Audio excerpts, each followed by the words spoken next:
जय हिंद दोस्तों, मैं अनिल कुमार फिर से अपने YouTube channel Anil arts classes Sitamarhi में आप लोगों का स्वागत करता हूं। दोस्तों, आज का जो मेरा टॉपिक है वो आपको हिस्ट्री के 50 जो इम्पोर्टेंट प्रश्न है जो कि आपके बोर्ड एग्जाम में उसे आने की संभावना है, उसका हम लोग विश्लेषण करेंगे। तो दोस्तों, आप लोगों को क्या करना है कि इस लाइव में अंत तक बने रहना है और जो भी क्वेश्चन अगर आपको अच्छे लगे उस क्वेश्चन को क्या करना है कि आपको नोट भी कर लेना है। तो आइए दोस्तों, इसे शुरू करते हैं। देखिए, पहला प्रश्न है, कह रहा है कि सहायक संधि की नीति को, ठीक है ना, किसने शुरू किया था। तो सहायक संधि की जो नीति है इसे जो शुरू करने वाले जो गवर्नर जनरल थे उनका नाम है लॉर्ड विलेजली। क्या नाम है? Lord Wellesley. और ये जो लॉर्ड विलेजली है यह 1798 ईस्वी में क्या हुआ था कि आपको गवर्नर बना था और 1805 ईस्वी तक क्या था कि बंगाल का गवर्नर जनरल था। तो इन सारे चीज़ों को आपको याद रखना है कि लॉर्ड विलेजली का शासनकाल जो है वो आपको कब से कब तक है। तो 1798 से 1805 है और इसने सहायक संधि को क्या किया था? शुरू किया था। चलिए, अगला क्वेश्चन कर रहा है कि 1857 का सिपाही विद्रोह किस तिथि को प्रारंभ हुआ था। तो मेरे भाई, 1857 का ये जो सिपाही विद्रोह है ये आपको 10 मई को प्रारंभ हुआ था, यानी कि 10 मई 1857 को 1857 का सिपाही विद्रोह जो है वो आपको मेरठ से क्या हुआ था? शुरू हुआ था। तो इन सारे चीज़ों को आपको ध्यानपूर्वक देख लेना है कि 1857 की जो क्रांति है वो 10 मई को कहाँ से शुरू हुई थी? मेरठ से शुरू हुई थी। और देखिए, 1857 के जो क्रांति है उससे कई सारे प्रश्न पूछे जाते हैं, जैसे कि 1857 के सिपाही विद्रोह के जो राष्ट्रीय नेता थे वह कौन थे। तो 1857 के सिपाही विद्रोह के जो राष्ट्रीय नेता थे वो आपको बहादुर शाह जफर थे। और ये वही बहादुर शाह जफर है जिनके बारे में आप पढ़ते होइएगा कि ये अंतिम मुगल बादशाह थे, ठीक है ना।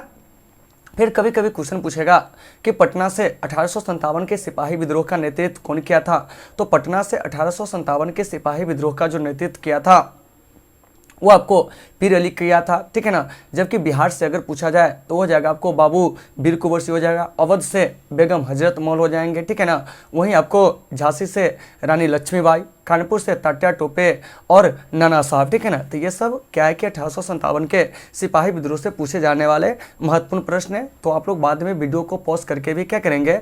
देख लेंगे। आगे देखिए, अगला क्वेश्चन कर रहा है कि 1942 में कौन सा आंदोलन हुआ था। तो 1942 में आपको भारत छोड़ो आंदोलन हुआ था। कौन आंदोलन हुआ था? भारत छोड़ो आंदोलन। तो कुछ आंदोलन जो किस किस वर्ष हुए उसको थोड़ा सा याद रखिएगा। चंपारण सत्याग्रह जो कि 1917 में हुआ था। असहयोग आंदोलन 1920 से लेकर 1922, ठीक है ना। दांडी यात्रा 12 मार्च 1930 से 6 अप्रैल 1930, 24 दिनों तक चली थी।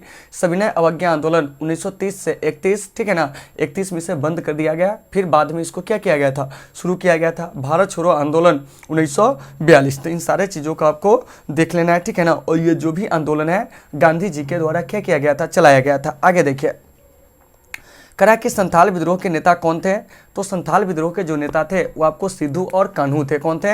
सिद्धू और कान्हू थे। तो मेरे भाई, थोड़ा सा आपको ध्यानपूर्वक सुनना है कि ये जो संथाल विद्रोह है इसके जो नेता थे वो आपको सिद्धू और कान्हू थे। संथाल कौन थे? तो संथाल जो थे एक जनजाति थे। क्या थे?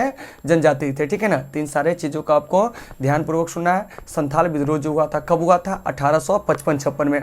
तो इन सारे चीज़ों को आपको ध्यानपूर्वक सुनना है कि संथाल विद्रोह कब हुआ था? 1855-56 में। संथाल विद्रोह के नेता कौन थे? सिद्धू और कान्हू थे। संथाल विद्रोह जो हुआ था या संथाल जो है अभी फिलहाल क्या है? तो एक जनजाति है। तीन सारे चीज़ों को आपको देख लेना है और आप लोग कमेंट बॉक्स में आंसर भी संथाल के बारे में अगर और भी कुछ जानते हैं तो आप लोग क्या कर सकते हो? बता सकते हो, ठीक है ना। चलिए, अगला क्वेश्चन जो है उसका आंसर आप लोगों को कमेंट बॉक्स में बताना है, ठीक है ना। चलिए देखिए क्या कर रहा है कि गांधी जी ने असहयोग आंदोलन किस वर्ष आरंभ किया था? अभी बताए थे, ठीक है ना। जल्दी से बताइए कि गांधी जी ने असहयोग आंदोलन किस वर्ष आरंभ किया था। तो गांधी जी ने असहयोग आंदोलन जो आरंभ किया था 1920 में आरंभ किया था। कब किया था?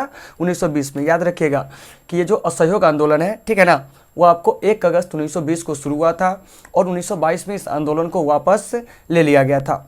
खास बात इसका यह रहा, चर्चा में यह आंदोलन इसलिए भी हो गया क्योंकि आंदोलन के पहले दिन ही भारत के एक बड़े महान नेता बाल गंगाधर तिलक, यानी कि लोकमान्य बाल गंगाधर तिलक की क्या हो गई? मृत्यु हो गई। इनके नाम पर तिलक स्वराज फंड को बनाया गया और उसमें लगभग जो 1 करोड़ रुपये जमा हुए उससे लगभग 20 लाख चरखा को खरीदकर संपूर्ण भारत में वितरित किया गया। और ये जो असहयोग आंदोलन है इसका उद्देश्य ही था कि अंग्रेजों का सहयोग नहीं करना, ठीक है ना। आगे देखिए, अगला प्रश्न कर रहा है कि जवाहरलाल नेहरू भारत के प्रथम प्रधानमंत्री कब बने। तो पंडित जवाहरलाल नेहरू भारत के जो प्रधानमंत्री बने 1947 में। तो पंडित जवाहरलाल नेहरू से कई सारे प्रश्न पूछे जाते हैं, जैसे कौन कौन से प्रश्न पूछे जाएंगे आपसे।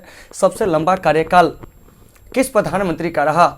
तो सबसे लंबा कार्यकाल जो रहा वो आपको पंडित जवाहरलाल नेहरू का रहा था। इस चीज़ को आपको थोड़ा सा क्या करना है कि बढ़िया से देख लेना है कि सबसे लंबा कार्यकाल किस प्रधानमंत्री का रहा। तो आपका जो आंसर हो जाएगा वो क्या हो जाएगा, पंडित जवाहरलाल नेहरू, ठीक है ना। आगे देखिए, अब है कि सबसे छोटा कार्यकाल किस प्रधानमंत्री का रहा। तो सबसे छोटा कार्यकाल जो है वो आपको अटल बिहारी वाजपेयी जी का रहा। तो इन सारे चीज़ों को आपको क्या करना है कि बढ़िया से देख लेना है। आगे आइए, अब कह रहा कि हड़प्पा सभ्यता का सबसे बड़ा नगर कौन था। तो हड़प्पा सभ्यता का जो सबसे बड़ा नगर था वो आपको मोहनजोदड़ो था। और मोहनजोदड़ो की खोज जो हुई थी 1922 में राखलदास बनर्जी के द्वारा, ठीक है ना। और ये जो मोहनजोदड़ो है इसका अर्थ होता है मृतकों का टीला। क्या होता है, मृतकों का टीला। मोहनजोदड़ो से कई सारे पुरातात्विक अवशेष मिले हैं, जैसे आपको कांसे की नर्तकी की मूर्ति होगी, मेसोपोटामिया की मोहरे हो गए, ठीक है ना, शिलाजीत हो गए, अन्नागार हो गए, स्नानागार हो गए। तो ये सारे पुरातात्विक चीज़ें जो है वो हमें मोहनजोदड़ो से मिला है। और मोहनजोदड़ो को सिंध का बाग कहा जाता है। क्या कहा जाता है, सिंध का बाग, क्योंकि मोहनजोदड़ो के आसपास का जो क्षेत्र था काफ़ी उपजाऊ था, इसीलिए इसे सिंध का बाग कहा जाता है। और मोहनजोदड़ो जो है वो आपको सिंधु नदी के किनारे स्थित है, पाकिस्तान के सिंध प्रांत में, ठीक है ना। तो इन सारे चीज़ों को आपको बढ़िया से वीडियो पॉज करके लिख भी लेना है, ठीक है ना। आगे देखिए, करा कि धम्म महामात्रों को किसने नियुक्त किया था। तो मेरे भाई धम्म महामात्रों को जो नियुक्त किया था अशोक ने किया था। कौन किया था, अशोक किया था। तो इस चीज़ को आपको ध्यानपूर्वक सुनना है कि धम्म महामात्रों को किसने नियुक्त किया था। तो अशोक ने नियुक्त किया था, ठीक है।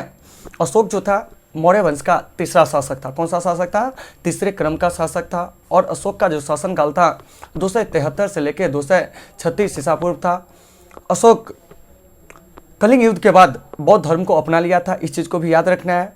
और इसने अपने पुत्र महेंद्र और पुत्री संघमित्रा को बौद्ध धर्म का प्रचार प्रसार करने के लिए श्रीलंका भी भेजा था। तो इन सारे चीज़ों को आपको क्या करना है कि बढ़िया से देख लेना है। वीडियो को जितना बार देखिएगा, ठीक है ना, वीडियो को पॉज करके जितने क्वेश्चन लिखेंगे आपके एग्जाम में इसी सबसे प्रश्न आएंगे। आगे देखिए, अब करा कि हीनयान और महायान संप्रदाय किस धर्म से संबंधित है।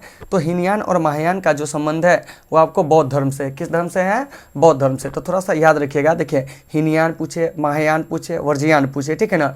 ये तीनों संप्रदाय जो है वो आपको बौद्ध धर्म से संबंधित है। किससे संबंधित है, बौद्ध धर्म से। चतुर्थ बौद्ध संगति जो कि ईस्वी की प्रथम शताब्दी में कनिष्क के शासनकाल में हुआ था कुंडलवन कश्मीर में। तो इसी बौद्ध संगति के बाद बौद्ध धर्म जो था वो आपको विचारधारा की लड़ाई को लेकर दो भागों में बट गया। एक हिस्सा इसका बना हीनयान और एक जो बना महायान। तो अगर आपसे क्वेश्चन किया जाए कि हीनयान और महायान कौन था या क्या है, तो हम क्या कहेंगे कि हीनयान और महायान जो है वो आपको बौद्ध धर्म का एक संप्रदाय है। चतुर्थ बौद्ध संगति के बाद हीनयान और महायान जो था वो आपको बना हुआ था। फिर कभी कभी यहाँ से क्वेश्चन आ जाता है कि बौद्ध धर्म के संस्थापक कौन थे। तो बौद्ध धर्म के संस्थापक गौतम बुद्ध थे। गौतम बुद्ध 29 वर्ष की आयु में ज्ञान प्राप्ति के लिए अपने घर को क्या कर दिए थे, त्याग दिए थे। और 6 वर्षों की कठिन तपस्या के बाद गौतम बुद्ध को 35 वर्ष की उम्र में इन्हें क्या हुआ था कि ज्ञान की प्राप्ति हुई थी बोध गया में। और बोध गया में जब ज्ञान की प्राप्ति हुई तो इन्होंने जो अपना प्रथम उपदेश दिया था वो आपको सारनाथ में दिए थे। तो इन सारे चीज़ों को आपको क्या करना है कि वीडियो को पॉज करके अच्छा से लिख लेना है। आगे देखिए, कहा कि अकबर निम्नलिखित में से किस पर अधिकार नहीं कर सका। तो अकबर जो था आपको मेवाड़ पर अधिकार नहीं कर सका, ठीक है ना। तो इस चीज़ को आपको याद रखना है, ठीक है ना। और अकबर और महाराणा प्रताप के बीच में हल्दी घाटी का जो युद्ध हुआ था 18 जून 1576 को। तो आपको इस चीज़ को भी याद रखना है कि हल्दी घाटी का युद्ध कब हुआ था। तो 18 जून 1576 को, ठीक है ना। हल्दी घाटी का युद्ध स्थल कहाँ है, राजस्थान में। हल्दी घाटी जो है, गौर से सुनिएगा, इस युद्ध में मुगल सेना का नेतृत्व कौन किया था। तो आपको मानसिंह किया था। लेकिन यहाँ से आपसे डायरेक्ट प्रश्न पूछा जाएगा कि हल्दी घाटी का जो युद्ध हुआ था वह कब हुआ था, 1576 में। किसके बीच, तो महाराणा प्रताप और आपको अकबर के बीच में हुआ था, ठीक है ना। तो जो कुछ एडवांस चीज़ें हम बताते हैं उसको भी आपको क्या कर लेना है कि वीडियो पॉज करके लिख लेना है। आगे देखिए, करें 1920 में कौन सा आंदोलन हुआ था, असहयोग आंदोलन, अभी चर्चा किए थे, ठीक है ना। दांडी किस राज्य में, तो देखिए दांडी जो है वो आपको गुजरात में, कहाँ है, गुजरात में। और ये जो दांडी यात्रा है 12 मार्च 1930 को गुजरात के अहमदाबाद स्थित जो साबरमती आश्रम है वहीं से महात्मा गांधी के द्वारा अपने 78 अनुयायियों के साथ शुरू किया गया। और इस दांडी यात्रा का जो अंत हुआ था वो 6 अप्रैल 1930 को हुआ था। और इसी दिन गांधी जी नमक कानून को बनाकर, ये जो नमक है, नमक बनाकर नमक कानून को क्या कर दिए थे, तोड़ दिए थे। क्या कर दिए थे, तोड़ दिए थे। और यहीं से इन्होंने सविनय अवज्ञा आंदोलन को क्या किया था, शुरू किया था। तो आपसे क्वेश्चन पूछा जाएगा कि दांडी यात्रा कितने दिनों तक चला, तो 24 दिनों तक चला।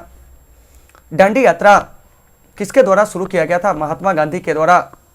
कहाँ से, तो गुजरात स्थित जो अहमदाबाद है, अहमदाबाद में जो साबरमती आश्रम था, उसी साबरमती आश्रम से इसे शुरू किया गया था। फिर यहाँ से प्रश्न पूछ दिया जाएगा कि साबरमती आश्रम की स्थापना कब हुई थी, तो साबरमती आश्रम की जो स्थापना हुई थी वो आपको 1916 में हुई थी। कब हुई थी, 1916 में। तो मेरे भाई इन सारे चीज़ों को आपको क्या करना है कि बढ़िया से देख लेना है कि साबरमती आश्रम की स्थापना कब हुई थी, तो वह आपको 1916 में हुई थी। आगे देखिए, अगला क्वेश्चन है कि पूना समझौता किस वर्ष हुआ था, तो देखिए पूना समझौता जो हुआ था 1932 में, ठीक है ना, B.R. अम्बेडकर और महात्मा गांधी के बीच में। तो इस चीज़ को आपको देख लेना है कि पूना समझौता जो हुआ था कब हुआ था, तो पूना समझौता जो हुआ था वो आपको 1932 में 26 सितंबर 1932 को B.R. अम्बेडकर और महात्मा गांधी के बीच हुआ था। ये जो पूना समझौता है, यह जो हुआ था गांधी जी के अनशन के कारण हुआ था, क्योंकि जो गुलमेज सम्मेलन है, उस गुलमेज सम्मेलन में जब ये आपको क्या हुआ था कि ये जो सांप्रदायिक निर्वाचन पद्धति है, इसको जब लाया गया, दलितों को विशेष स्थान दिया गया, तो इसी सब के चलते क्या हुआ था कि आपको अंग्रेजों की इस तुष्टिपूर्ण नीति के खिलाफ महात्मा गांधी जो थे वो आपको एक अनशन शुरू कर दिए पुणे में। और दलितों के जो उस समय सबसे बड़े नेता थे B.R. अम्बेडकर, उनके बीच में क्या हुआ था कि 26 सितंबर 1932 को एक समझौता हुआ, जिसे हम लोग पूना समझौता के नाम से जानते थे। यहाँ से क्वेश्चन पूछेगा आपसे एक लाइन में कि पूना समझौता किस वर्ष हुआ था, 1932 में हुआ था। पूना समझौता जो हुआ था किसके बीच हुआ था, B.R. अम्बेडकर और आपको महात्मा गांधी के बीच हुआ था। गोलमेज सम्मेलन किस किस वर्ष हुआ था, 1930, 1931, 1932। गोलमेज सम्मेलन जब शुरू हुई थी उस समय ब्रिटेन के प्रधानमंत्री कौन थे, रैमजे मैकडोनाल्ड थे। तो इन सारे चीज़ों को आपको देख लेना है, ठीक है ना।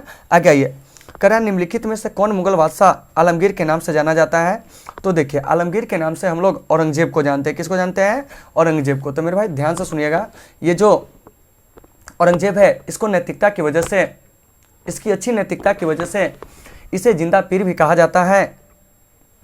औरंगजेब को आलमगीर के नाम से भी जानते हैं। इसका शासनकाल 1657 से 1707 है, सॉरी 1657 बोले, 1658 से 1707 है। यानी कि औरंगजेब जो शासक बना था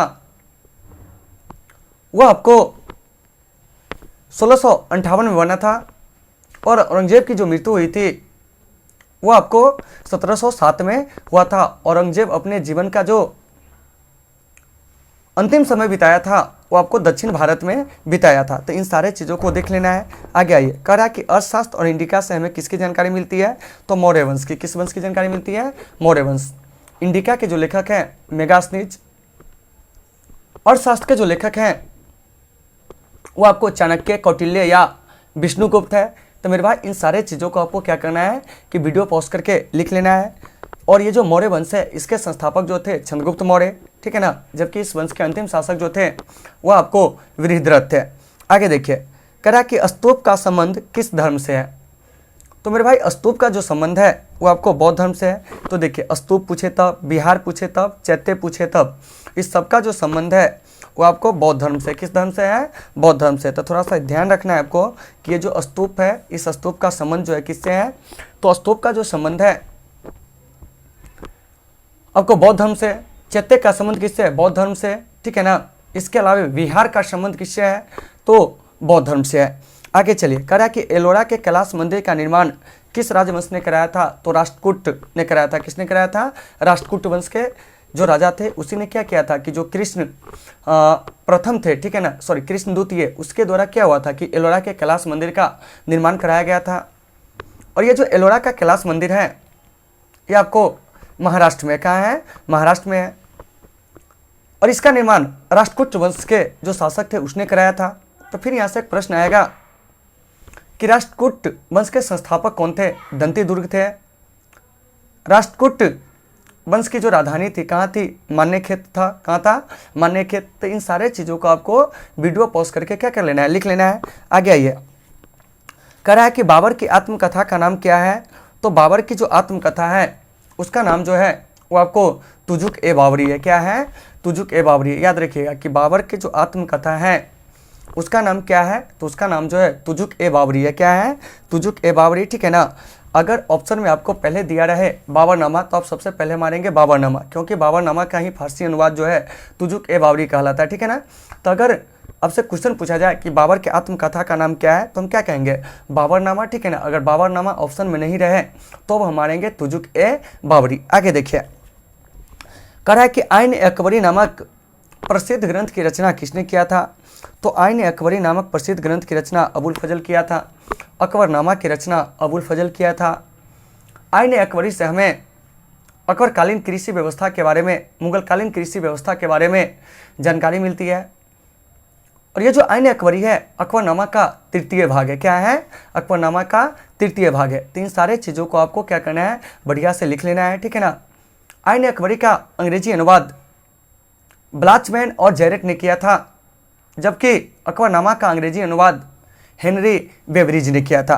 आगे देखिए, कह रहा है कि पानीपत का प्रथम युद्ध किस वर्ष हुआ था?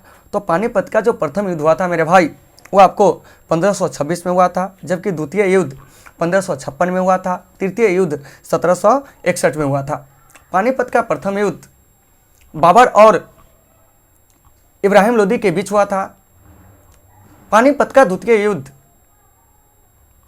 अकबर और हेमू के बीच हुआ था।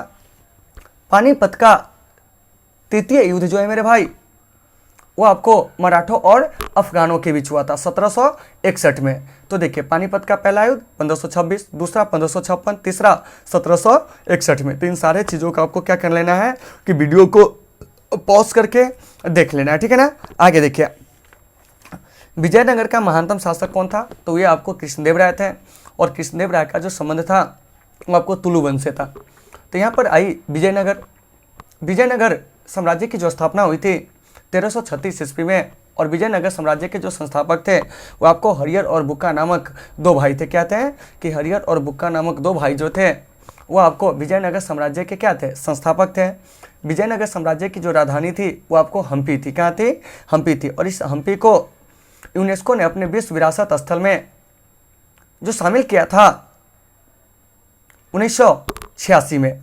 तो इन सारे चीज़ों को देख लेना है, ठीक है ना। अगर आपसे क्वेश्चन पूछा जाए कि हम्पी के अवशेष को यूनेस्को के विश्व विरासत सूची में कब शामिल किया गया था, तो आंसर आपका हो जाएगा 1986। आगे देखिए, कह रहा है कि वास्को डी गामा भारत कब पहुंचा था? तो 17 मई 1498 को। तो आपको एक चीज़ को याद रखना है कि वास्को डी गामा भारत कब पहुंचा था? तो 17 मई 1498 को। और ये जो वास्को डी गामा पहुंचा था कहाँ पहुंचा था? तो केरल के कालीकट नामक जो तट है उसी तट पर ये क्या हुआ था? पहुंचा हुआ था, ठीक है ना। अब यहाँ से एक बात आती है कि वास्को डी गामा किस देश का यात्री था? वास्को डी गामा जो था वो आपको पुर्तगाल का यात्री था। कहाँ का यात्री था? पुर्तगाल का यात्री था। ध्यान से सुनिएगा कि वास्को डी गामा किस देश का यात्री था, तो हम क्या कहेंगे? पुर्तगाल के यात्री थे। कहाँ के यात्री थे? पुर्तगाल के यात्री। आगे देखिए, अब कह रहा है कि गोपुरम का संबंध जो है किससे है? तो मेरे भाई गोपुरम का जो संबंध है वो आपको मंदिरों के प्रवेश द्वार से, ठीक है ना। और खासकर गोपुरम आपको दक्षिण भारत के मंदिर में ज़्यादातर मिलेंगे, ठीक है ना। तो दक्षिण भारत में जो मंदिर के प्रवेश द्वार होते थे उसको गोपुरम कहा जाता था। क्या कहा जाता था? गोपुरम। आगे देखिए, आइन अकबरी कितने भागों में विभक्त है? तो आइन अकबरी जो है वो आपको 5 भागों में विभक्त है। कितने भागों में विभक्त है? 5 भागों में, ठीक है ना। अभी बताए थे अकबरनामा आपको 3 भागों में, जबकि आइन अकबरी कहेगा तो वो आपको 5 भागों में विभक्त है। तो आइन अकबरी और अकबरनामा के जो लेखक है वो आपको अबुल फजल है। कौन है? अबुल फजल है। और अबुल फजल जो थे अकबर के दरबार के शाही इतिहासकार थे। आगे देखिए, औरंगजेब ने अपने जीवन का अंतिम भाग कहाँ बिताया था? अभी बताए थे कि औरंगजेब जो थे अपने जीवन का अंतिम भाग जो बिताया था वो आपको दक्षिण भारत में बिताया था। औरंगजेब का शासनकाल 1658 से 1707 है। इसे आलमगीर और जिंदा पीर के नाम से भी जाना जाता है। आगे देखिए, शेख मोइनुद्दीन चिश्ती की दरगाह कहाँ है? तो ये आपको अजमेर में। कहाँ है? अजमेर में। तो कल ही इस क्वेश्चन के बारे में हम चर्चा किए थे कि ये जो शेख मोइनुद्दीन चिश्ती है इनकी दरगाह अजमेर में हो गया। फिर यहाँ से एक प्रश्न आएगा कि निजामुद्दीन औलिया की दरगाह कहाँ है? तो निजामुद्दीन औलिया की जो दरगाह है वह आपको दिल्ली में है। फिर यहाँ से क्वेश्चन आएगा कि कुतुबुद्दीन बख्तियार काकी की जो दरगाह है वो कहाँ है, तो वो भी आपको दिल्ली में है। शेख सलीम चिश्ती की दरगाह कहाँ है, तो ये आपको फतेहपुर सीकरी आगरा में है। कहाँ है, आगरा में। तो इन सारे चीज़ों को आपको बढ़िया से क्या कर लेना है, मतलब ध्यानपूर्वक, मतलब वीडियो को पॉज करके लिख लेना। अगर आपको अभी आप लिखने में अगर सक्षम नहीं हो पा रहे लाइव में, तो बाद में इस वीडियो को हम हमेशा के लिए यहाँ पे क्या कर देंगे कि आपको अवेलेबल करवा देंगे। आप बाद में भी वीडियो को पॉज करके लिख सकते हो, ठीक है ना। आगे देखिए, करा कि भारत में रेलवे की शुरुआत कब हुई थी, 1853 में। ध्यान से सुनिएगा कि भारत में जो रेलवे की शुरुआत हुई थी 1853 में हुई थी। और भारत में प्रथम रेलगाड़ी 16 अप्रैल 1853 को, ठीक है ना। ध्यान से सुनिएगा कि भारत में प्रथम रेलगाड़ी जो है वो आपको 16 अप्रैल 1853 को मुंबई और थाने के बीच में 34 किलोमीटर की डिस्टेंस में चली थी। और इस पहली रेल इंजन का जो नाम था, या पहली रेलगाड़ी का जो नाम था, वो आपको ब्लैक ब्यूटी था। क्या नाम था, ब्लैक ब्यूटी था। यानी कि भारत में चलने वाली जो पहली रेलगाड़ी है उसका नाम जो था यात्री गाड़ी का, वो आपको ब्लैक ब्यूटी था। और यह 3 इंजन के सहायता से चला था, जिसमें साहिब, सिंधु और सुल्ताना नाम के जो 3 इंजन था उसने क्या किया था कि आपको चलाया था, ठीक है ना। और इस रेलगाड़ी को जो संयुक्त रूप से नाम दिया गया था वो आपको क्या नाम दिया गया था, ब्लैक ब्यूटी। तो यहाँ से आपको उतना नहीं याद रखना है, आप सीधे याद रखिए कि भारत में जो प्रथम बार रेलगाड़ी जो चली थी यात्री को लेकर 16 अप्रैल 1853 को मुंबई और थाने के बीच में, भारत में रेलगाड़ी शुरू करने का जो श्रेय जाता है वो आपको गवर्नर जनरल लॉर्ड डलहौजी को जाता है। पहली रेलगाड़ी जो थी यात्री गाड़ी वो 34 किलोमीटर के डिस्टेंस में चली थी। तो इन सारे चीज़ों को आपको क्या करना है कि बढ़िया से देख लेना है। आगे देखिए, अब कह रहा है कि जालियांवाला बाग हत्याकांड कब हुआ था, इस पर भी कल हम विशेष रूप से चर्चा किए थे। तो जालियांवाला बाग हत्याकांड जो है वो आपको 1919 में हुआ था। और ये जो जालियांवाला बाग है ये आपको अमृतसर में, कहाँ है, अमृतसर में। तो मेरे भाई आपको ध्यानपूर्वक सुनना है कि ये जो जालियांवाला बाग है ये कहाँ है, तो ये आपको अमृतसर में है। और ये जो जालियांवाला बाग है, ठीक है ना, इस जालियांवाला बाग हत्याकांड के लिए जो दोषी गवर्नर था वह था आपको जनरल ओडायर, जिसे उधम सिंह ने 1940 में क्या कर दिया था कि आपको ब्रिटेन में ही मार गिराया था, ठीक है ना। बाद में इनको फांसी भी दे दी गई थी। जालियांवाला बाग हत्याकांड की जांच के लिए हंटर आयोग बना था। कौन सा आयोग बना था, हंटर आयोग। तो मेरे भाई इस चीज़ को भी आपको देख लेना है कि जालियांवाला बाग हत्याकांड के लिए कौन सा आयोग बना था, तो वो आपको हंटर आयोग बना था। आगे देखिए, अब कह रहा है कि गेटवे ऑफ इंडिया का निर्माण कब हुआ था। तो देखिए, गेटवे ऑफ इंडिया का निर्माण कहेगा तो 1924 में। लेकिन सबसे पहले जान लीजिए कि गेटवे ऑफ इंडिया की जो नींव पड़ी थी 1911 में पड़ी थी। कब पड़ी थी, 1911 में। लेकिन गेटवे ऑफ इंडिया पूर्ण रूप से जो बनकर तैयार हुआ था वो आपको 1924 में तैयार हुआ था। तो इन दोनों प्रश्न में क्या है कि थोड़ा सा अंतर है कि गेटवे ऑफ इंडिया की नींव कब पड़ी, 1911 में। गेटवे ऑफ इंडिया का जो निर्माण जो पूर्णतः हुआ था कब हुआ था, 1924 में है। गेटवे ऑफ इंडिया जो है वो आपको कहाँ है, तो गेटवे ऑफ इंडिया जो है वो आपको मुंबई में है। कहाँ है, मुंबई में। तो इस चीज़ को आपको ध्यानपूर्वक सुनना है कि गेटवे ऑफ इंडिया कहाँ है, मुंबई में। कहाँ है, मुंबई में है। फिर यहाँ से एक प्रश्न आएगा कि गेटवे ऑफ इंडिया की नींव किसके स्वागत में पड़ी थी। तो इंग्लैंड के जो राजा थे जॉर्ज पंचम और उनकी पत्नी मेरी जब भारत आए थे, तो इन्हीं दोनों के स्वागत में गेटवे ऑफ इंडिया जो थी उसकी क्या हुई थी, नींव पड़ी थी। आगे देखिए, अब कह रहा है कि निम्नलिखित में से किसका प्रकाशन अबुल कलाम आज़ाद ने किया था। तो अल हिलाल का, किसका, अल हिलाल का। तो मेरे भाई आपको ध्यानपूर्वक सुनना है कि अल हिलाल का जो संपादन किया था वो आपको अबुल कलाम आज़ाद ने किया था। जबकि न्यू इंडिया, यंग इंडिया का जो संपादन किया था वो आपको महात्मा गांधी ने किया था। हजन के जो संपादक थे वो आपको महात्मा गांधी थे। तो इन सारे चीज़ों को आपको देख लेना है। लेकिन आपके एग्जाम में सबसे ज़्यादा पूछा जाता है अल हिलाल का संपादन कौन किया था। तो अल हिलाल का जो संपादन किया था मौलाना अबुल कलाम आज़ाद। और मौलाना अबुल कलाम आज़ाद हमारे देश के प्रथम शिक्षा मंत्री भी थे। और इन्हीं के जन्म दिवस पर 11 नवंबर को भारत में राष्ट्रीय शिक्षा दिवस जो होते हैं वो आपको मनाए जाते हैं। तो इस एडवांस फैक्ट को भी आप लोग अपने कॉपी में नोट करते चलेंगे मेरे भाई, ठीक है ना। और सारे लोग कमेंट में बताएंगे, और भी जो दिवस से पढ़ाए हुए हैं उस दिवस के बारे में आप लोग कमेंट में बताएंगे, ठीक है ना। चलिए आगे देखिए, करा कि सिद्धू और कान्ही ने किस विद्रोह का नेतृत्व किया था? संथाल विद्रोह का, थोड़ा देर पहले बताए थे। आगे देखिए, भारत में अस्थायी बंदोबस्त कहाँ लागू हुआ था? तो बंगाल, बिहार और उड़ीसा में मुख्य रूप से। याद रखिएगा कि भारत में अस्थायी बंदोबस्त बंगाल, बिहार और उड़ीसा में मुख्य रूप से लागू हुआ था। और भारत में अस्थायी बंदोबस्त शुरू करने का जो श्रेय जाता है वो आपको लॉर्ड कॉर्नवालिस को जाता है। लॉर्ड कॉर्नवालिस को भारत में सिविल सर्विस के पिता भी कहे जाते हैं, यानी कि नागरिक सेवा के जो जनक कहे जाते हैं, लॉर्ड कॉर्नवालिस को कहे जाते हैं। तो कभी कभी आपसे कॉम्पिटिटिव एग्जाम में क्वेश्चन पूछ लिया जाता है कि भारत में सिविल सर्विस के जनक किसे कहा जाता है? तो लॉर्ड कॉर्नवालिस को। और इसी ने क्या किया था कि 1793 में अस्थायी बंदोबस्त शुरू किया था। कॉर्नवालिस कोड को शुरू किया था। और ये जो अस्थायी बंदोबस्त है इसको हम लोग इस्तमरारी व्यवस्था के नाम से भी क्या करते हैं, जानते हैं, ठीक है ना। और इस अस्थायी बंदोबस्त में क्या था कि आपको किसानों और सरकार के बीच में जमींदार जो होते थे वह आपको बिचौलिया की भूमिका जो होते थे वह अदा करते थे। चलिए अब हम आगे बढ़ते हैं, अगला क्वेश्चन, ठीक है ना। देखिए, करा कि स्वतंत्र भारत के पहले गवर्नर जनरल कौन थे? तो ये आपको लॉर्ड माउंटबेटन थे। कौन थे? Lord Mountbatten. तो आइए थोड़ा आप लोगों को इस चीज़ पे थोड़ा सा डाउट होती रहती है, उसको हम क्लियर करा देते हैं, ठीक है ना। देखिए, क्वेश्चन पूछेगा बंगाल का प्रथम गवर्नर जनरल कौन था? तो वह आपको वारेन हेस्टिंग्स था। देखिए, बंगाल का प्रथम governor general Warren Hastings. Bharat का प्रथम governor general Lord Canning. Bharat का अंतिम गवर्नर जनरल, भारत का प्रथम गवर्नर जनरल कहेगा मेरे भाई, मिस्टेक हो गई है, ठीक है ना। भारत का प्रथम गवर्नर जनरल तो हो जाएगा लॉर्ड विलियम बेंटिक। भारत का अंतिम गवर्नर जनरल तो हो जाएगा आपको लॉर्ड कैनिंग।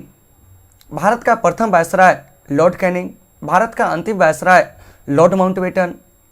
स्वतंत्र भारत के पहले governor general Lord Mountbatten.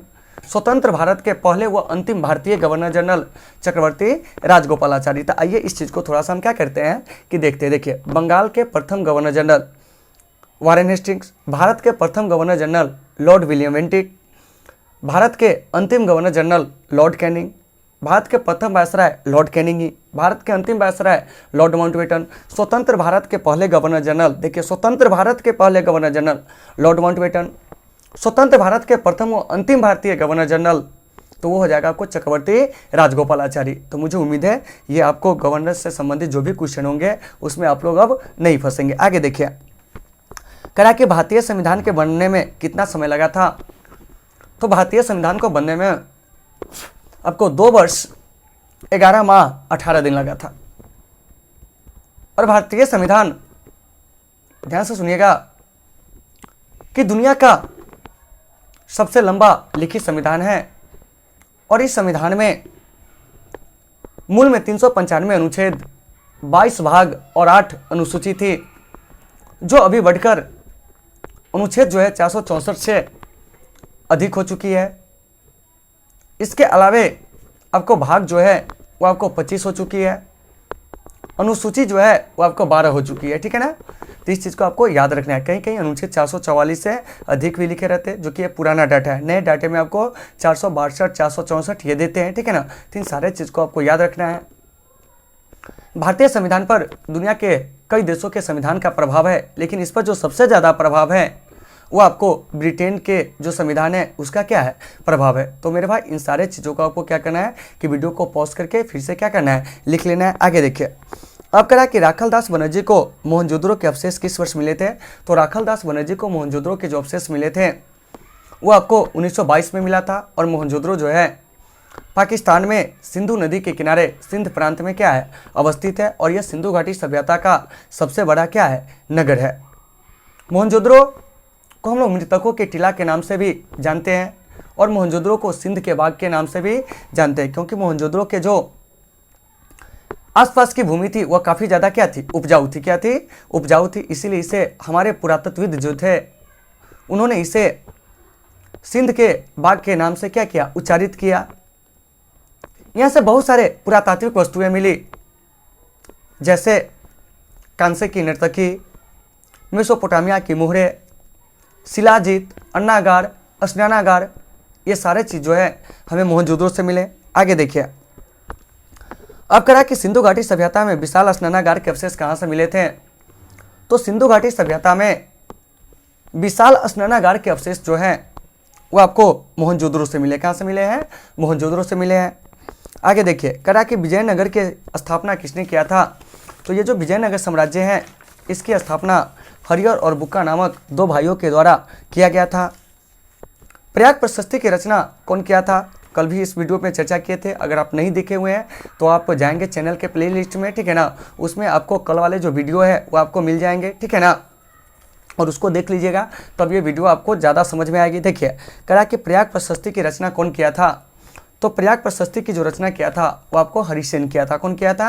Harisena किया था, ठीक है ना। आज हम आप लोगों से प्रश्न नहीं पूछ रहे हैं, ठीक है ना, तो आप लोग इसको बढ़िया से क्या कीजिएगा कि देखिएगा, ठीक है ना। जहाँ भी दिक्कत हो कमेंट करेंगे, ठीक है ना, बाद में मुझको क्या करेंगे कि लाइव चैट को देखकर हम सारे चीज़ को देख लेंगे, ठीक है ना। आगे देखिए, महावीर ने पार्श्वनाथ के सिद्धांतों में नया सिद्धांत क्या जोड़ा था? तो आपको ब्रह्मचर्य जोड़ा था, ठीक है ना।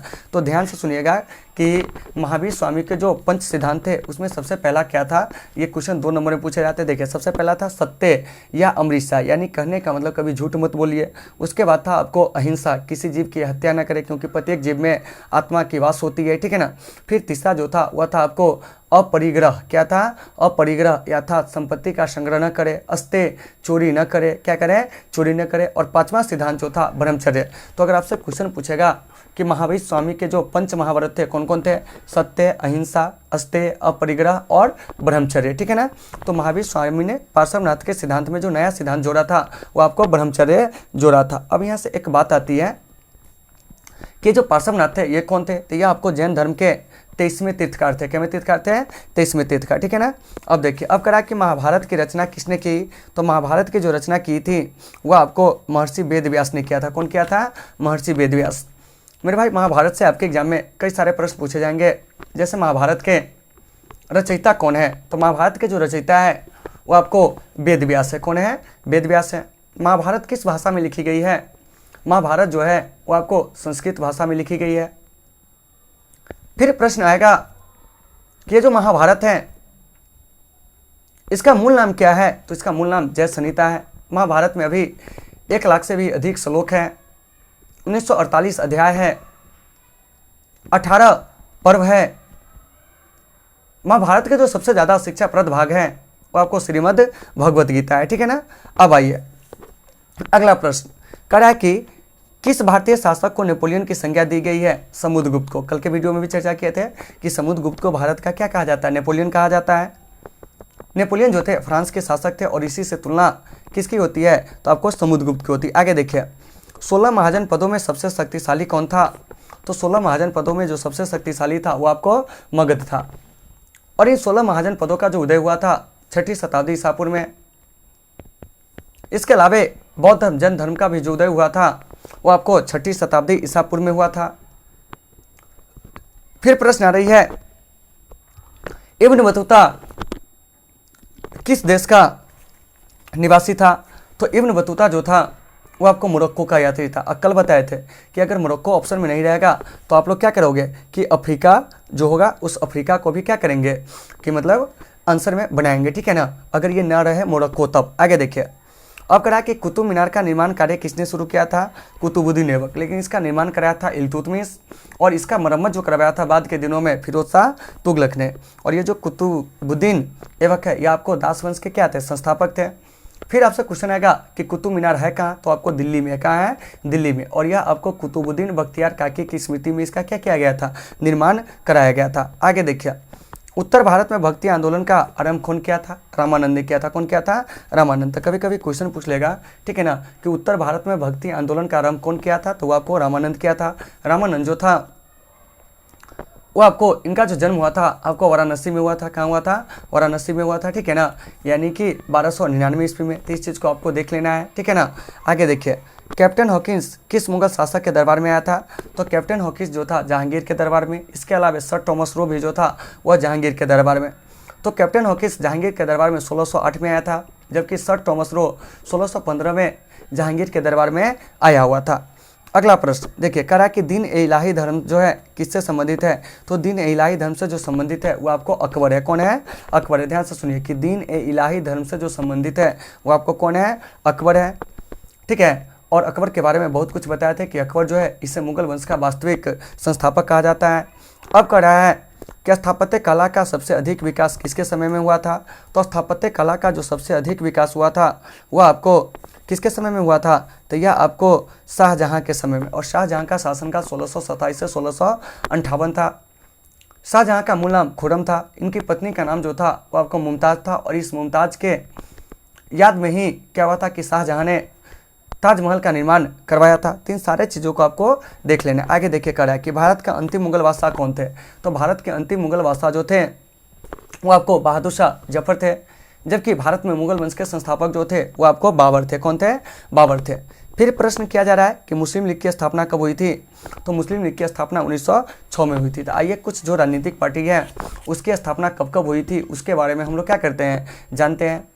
तो देखिए 1885 में भारतीय राष्ट्रीय कांग्रेस की स्थापना, 1925 से भारतीय कम्युनिस्ट पार्टी की स्थापना, 1964 में मार्क्सवादी कम्युनिस्ट पार्टी की स्थापना, 1980 में भारतीय जनता पार्टी का गठन हुआ था, 1984 में बहुजन समाज पार्टी, 1997 में तृणमूल कांग्रेस, 1999 में राष्ट्रवादी कांग्रेस पार्टी, 2012 में नेशनल पीपुल्स पार्टी, 1951 में भारतीय जनसंघ का गठन हुआ था। मुस्लिम लीग 1906 में इसका गठन हुआ था। आम आदमी पार्टी का गठन जो हुआ था वो आपको 2012 में हुआ था। ठीक है ना। तो इन सारे चीज़ों को आपको क्या करना है कि वीडियो पॉज करके बढ़िया से लिख लेना है। तो मेरे दोस्त मुझे उम्मीद है कि आपको ये जो क्या है कि विश्लेषण जो है आज का पसंद आई होगी, क्योंकि आज नेट जो है वो पूरा साथ दिया है। ठीक है ना।